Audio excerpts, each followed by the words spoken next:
My name is Mira Ellington, and I'm 28. It started with a sentence that sounded like a weather report. Thursdays are going to be my game nights, Adrian said, rinsing a coffee mug like he was confessing to foam, with Thea and some friends. I heard it in parts. Thursdays, plural. Game nights, routine. Thea, his ex-girlfriend, singular. The room didn't move, but something in me measured the distance to the door. With your ex? I asked, and kept my voice even enough to pass inspection. It's not weird, he said fast, like a waiter describing a dish no one orders. It's a whole group. We did it long before you and me. Super casual. How many people? 4 or 5. He wiped his hands on a towel. Don't make it a thing. Thea invited you back? I tried not to taste the word back. He invented a smile that belonged to a different day. We're adults, Mira. Adults, the invisible credential people slap over red flags. Can I come? I asked. That'd be awkward. He winced. You don't know anyone. I could get to know them. He kissed my cheek like a peace stamp. Babe, it's my thing. You have your poker nights. With my cousins, I said, not my ex. He sighed, turned the sigh into a verdict. God, why are women so insecure? There it was, the card that always plays clean but deals dirty. I set it aside and nodded like a reasonable person. The first Thursday, he left at 7 o'clock and came back at 2 and I, giggly with a soft wine edge. Thea still sucks at strategy, he laughed, like a story didn't have a second half. The second Thursday, same hours, same perfume that didn't belong to our house. A mark bloomed on his neck, the color of admission. What's that? I asked. He checked the mirror. Necklace clasp. Annoying. Your necklace bruised you. It's not a hickey, Jesus. He said it like the word offended him. Gaslight is a warm light. Everyone looks worse beneath it. By the third Thursday, I'd learned something useful about my breath. It returns when I give it a job. So I gave it one. If he could have a sacred Thursday, so could I. I texted Luna, his sister, the family's black sheep in the best way, tattoo ink under gloves, empathy where everyone else kept performance. You into board games? Hell yes, she shot back. Why? Starting a game night, I said.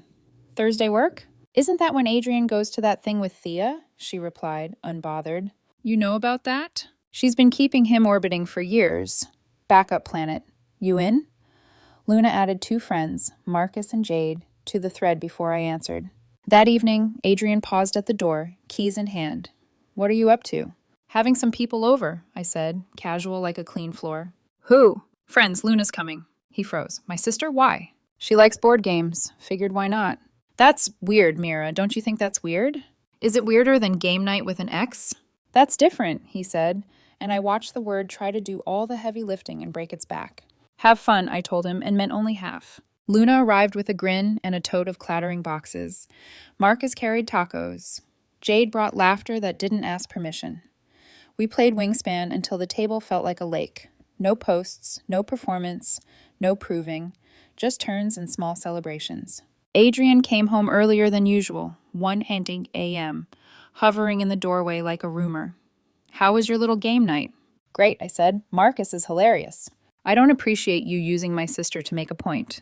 What point? I asked, slipping cards back into their box. I'm just doing what you're doing, having fun with friends. It's passive-aggressive. Is it, or is it a mirror? He slept on the couch. His choice, like a martyr without an audience. Week 2, he pivoted. I invited you tonight, he announced, framing it as generosity. Thea wants to meet you. Suspicious, but I'd asked for this. Okay, after my game night next week. Cancel yours, he said. This is more important. I can't cancel on people last minute. Let's both go to yours next week. No, it has to be tonight. Why?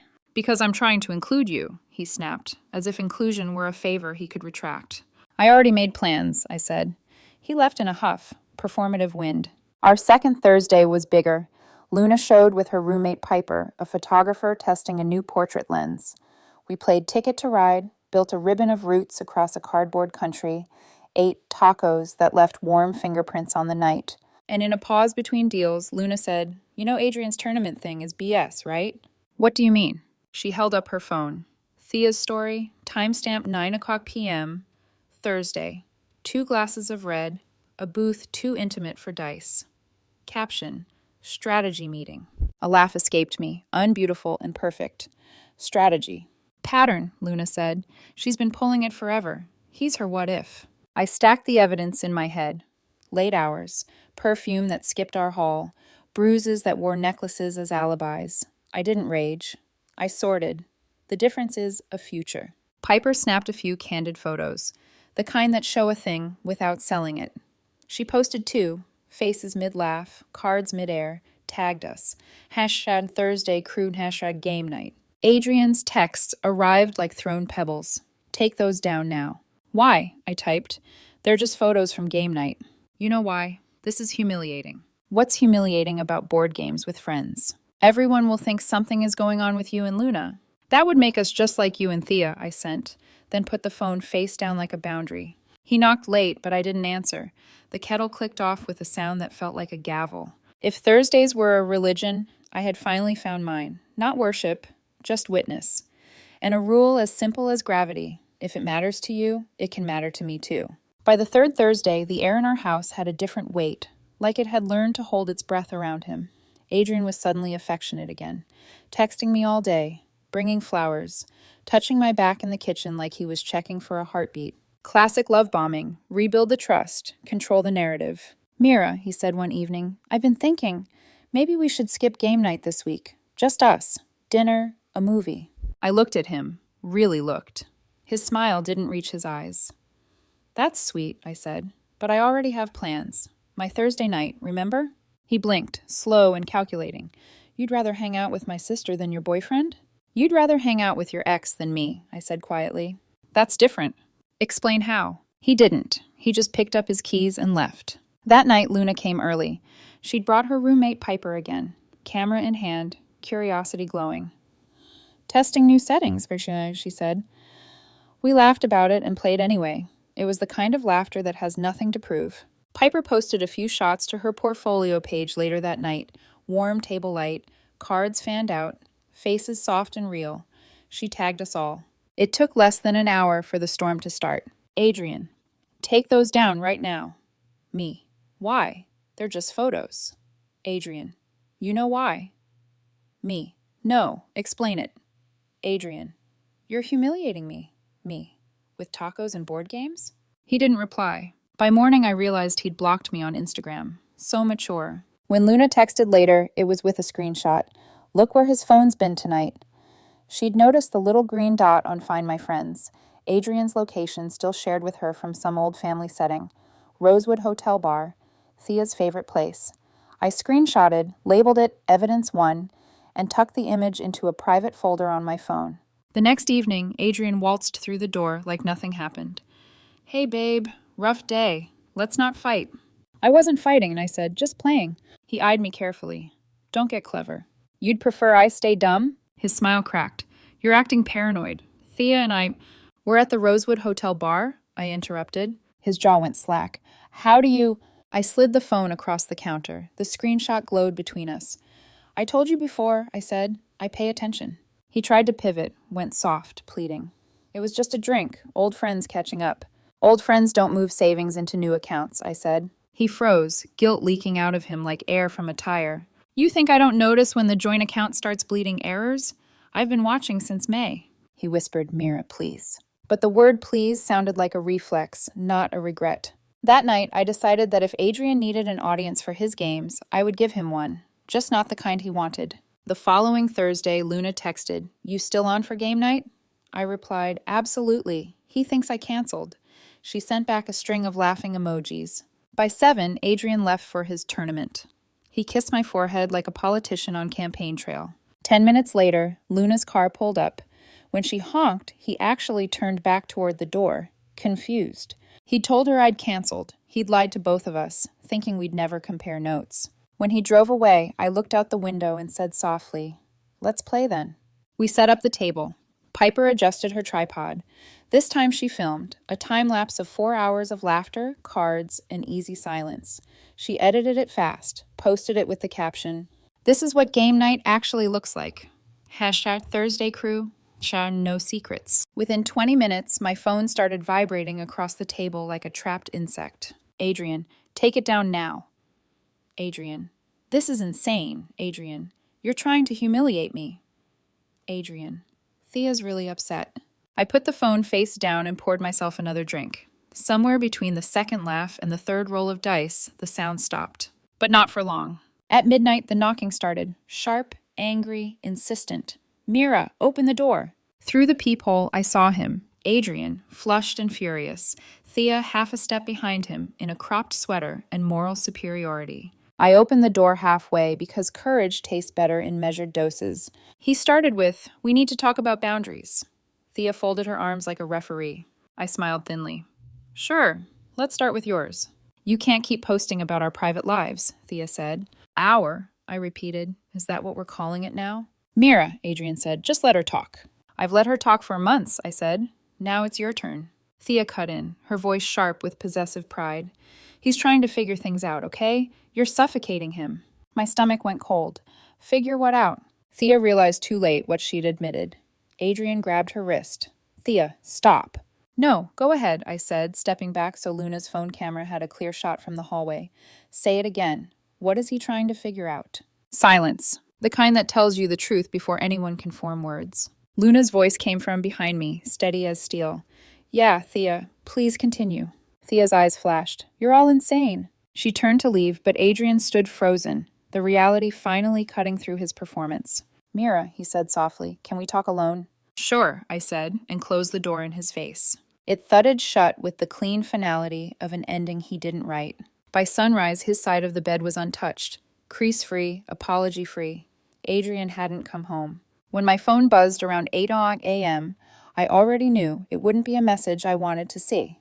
"Adrian, you embarrassed me in front of everyone. You went too far." I read it twice, then archived it. Not deleted, archived, because truth deserves a paper trail. By lunch, the story had changed again. Now I was the manipulative one. His sister had set him up. Thea was the victim. It spread fast. Mutual friends, co-workers, even his mother chiming in with "Mira always was dramatic." "Fine, let them talk. Every villain needs an audience." That night he returned, pounding the door like he'd paid rent. I let him in. He smelled like hotel soap and defensiveness. "Mira, we need to fix this before people get the wrong idea." "They didn't," I said. "They got the right one." He looked around, saw Luna's camera on the table. "Still recording?" "Always," Luna said, without looking up. Adrian's jaw tightened. "So this is what we're doing now? Playing courtroom?" "No," I said quietly. "Just keeping records." He stepped closer. "You can't just lock me out of my own apartment." I raised an eyebrow. "My apartment? Remember how you didn't want to complicate things by being on the lease? Congratulations. Things are simple now." "Mira, you're overreacting." "Am I?" I slid my phone across the counter. "This is your location history. Thursday, 9:12 p.m. Rosewood Hotel Bar." "That's not overreacting, Adrian. That's documentation." For a heartbeat, his face collapsed into something honest. Guilt, maybe. Then the walls went back up. "You don't understand. Thea and I have history." "Everyone has history," I said. "Not everyone repeats it." Thea appeared in the doorway like a bad plot twist that refuses to end. "You can't just throw him out," she said. "He has nowhere to go." "Not my problem," I said. "There's a motel 3 blocks away. They love repeat customers." Her eyes narrowed. "You're cruel." "I'm efficient." When she left, she slammed the door hard enough to rattle the picture frames. Luna let out a slow whistle. $10 says she posts about toxic exes by morning. "She'll call me controlling before sunrise," I said. We were both right. By midnight, my phone was glowing again. Thea's post, a selfie with watery eyes, captioned, "Some women can't handle when men have female friends. Pray for healing, not hate. Hashtag forgiveness. Hashtag self-love." Below it, Adrian commented a heart emoji. Predictable. Luna leaned over my shoulder, reading. "You sure you don't want me to clap back?" "No," I said. "Let her build her stage. The taller it gets, the harder the fall." The next day, the noise complaint came in. Apparently, my aggressive behavior and emotional outbursts had disturbed the peace. When the police arrived, I handed them the lease, the footage, and the timestamps. They watched 30 seconds of Thea shouting, "You're suffocating him," and turned to me. "Ma'am," one said, "you're fine. He can collect his belongings tomorrow, when you're present." When the door closed behind them, the house exhaled. It was the first honest breath it had taken in months. The next afternoon, he showed up with his mother. A white scarf, too much perfume, and judgment sharpened like a manicure. "Sweetheart," she said, You don't want to throw away a relationship over a misunderstanding. Misunderstandings don't leave hotel receipts, I said. Her tone went brittle. People make mistakes. You'll regret this. I already did, I said, handing her the box of his things. Adrian stood behind her, hollow-eyed. Mira, he said, I'll need the deposit back. What deposit? The one I paid when we moved in. I smiled. You didn't, but nice try. He scoffed. You're unbelievable. No, I said. I'm finally believable. That's what scares you. They left without another word. Luna leaned against the wall, smirking. You handled that like a pro. I rehearsed it for months, I admitted. That night, I poured 2 glasses of wine, one for me, one for the version of myself who'd stayed too long. I told her it was over. The next morning, Thea posted a quote about empowered women rebuilding from betrayal. By evening, Adrian had liked it and tagged her in a comment. Some people never appreciate loyalty until it's gone. Luna sent me the screenshot. I just laughed. Let them have their Thursday, I said. I have mine. And I did. Every week. The same table, the same laughter. No tension, no pretending. Just honest people rolling dice and keeping score only where it mattered. Sometimes Piper would joke, You knew this would happen, didn't you? The implosion? I'd shake my head. I didn't know. I just built a mirror. They walked into it themselves. The night stretched quiet and easy, the kind that feels like closure even before it's official. I looked around the room. Luna, Marcus, Jade, Piper, all of us smiling over a board game. No lies, no exes, no ghosts. I finally understood something simple. Some people love the chaos more than the connection. Adrian was one of them. I wasn't. I raised my glass and whispered, mostly to myself, to peace, the kind you don't have to explain. 2 weeks after the final door slam, Thursday felt different. Not as a scar, but as silence that finally fit the room. I woke up to sun stripes on the floor and realized it was the first Thursday in months that didn't carry tension in its calendar square. The kettle clicked, the radio hummed, and for the first time, no one texted me to justify where they'd be. Freedom, I learned, doesn't arrive with fanfare. It creeps in through routines that used to ache. Adrian moved out completely that weekend. He took his clothes, his cologne, and the mug that said Player One, leaving behind a box of tangled cords and one toothbrush he'd forgotten. I threw the toothbrush away. The cords, I labeled neatly. Closure sometimes looks like organization. Luna came by with donuts and gossip. So, she said, sliding onto a stool, guess who blocked me? Let me guess, Thea? She grinned. Ding, ding. Apparently she's healing privately, which means she's posting screenshots of Bible verses between ads for skin serum. I snorted into my coffee. Sounds like repentance with affiliate links. Adrian's in them too, Luna added. New couple selfies. #fresh start. Good for them, I said. Every story deserves an audience. They just picked the wrong genre. She laughed. You really don't care, do you? I thought I would, I said, tracing the rim of my mug. But some endings stop hurting the second you stop rewriting them. By the next Thursday, our own game night had doubled in size. Marcus brought his coworker. Piper made brownies. The table was crowded, noisy, alive in a way that didn't demand explanation. The room didn't feel haunted anymore. It felt earned. Still, there were echoes. Sometimes I'd catch my reflection in the kitchen window and think about how easily I'd almost become the version of myself who waits for someone else's honesty. But the reflection looked back with steadier eyes now. The fallout, of course, took its social media route. Thea's healing posts gave way to subtweets about betrayal and people who weaponize truth. Adrian's old friends messaged me privately, half apologies, half gossip. You were right. He's a mess. They broke up already?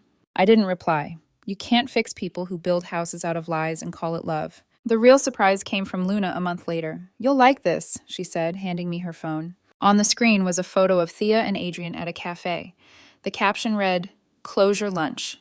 The comments were brutal. People remembered everything. The hotel, the posts, the footage. One user wrote, Strategy meeting? Round 2? Luna laughed until she cried. I just smiled. Let them replay it, I said. Some lessons need sequels. By summer, their online profiles vanished one by one. No dramatic goodbyes, just deletion. The internet moved on, as it always does, hungry for the next scandal. And me? I moved too. A new apartment, smaller but mine entirely. A different table, round, not rectangular, so no one could sit at the head. The walls, painted in the same sage green my grandmother used to have in her kitchen, peace-colored. On my first night there, I unpacked the last box, a single board game Luna had gifted me. On the lid, she'd written in marker, "You win when you stop playing theirs." I hung it on the wall like art. Every Thursday since, the door opens to laughter again. Luna still comes. Sometimes Piper, sometimes new faces who know nothing about the old story. That's the best part, the anonymity of peace. One night, as we cleaned up, Piper asked, "Do you ever think about him?" I considered it. Not him, just the silence after. "What about Thea?" "Only as a lesson," I said, "that some people confuse chaos with chemistry." Later, when everyone left and the night folded quiet around me, I looked at the empty mugs and candle stubs and smiled. I didn't just survive that story, I rewrote it.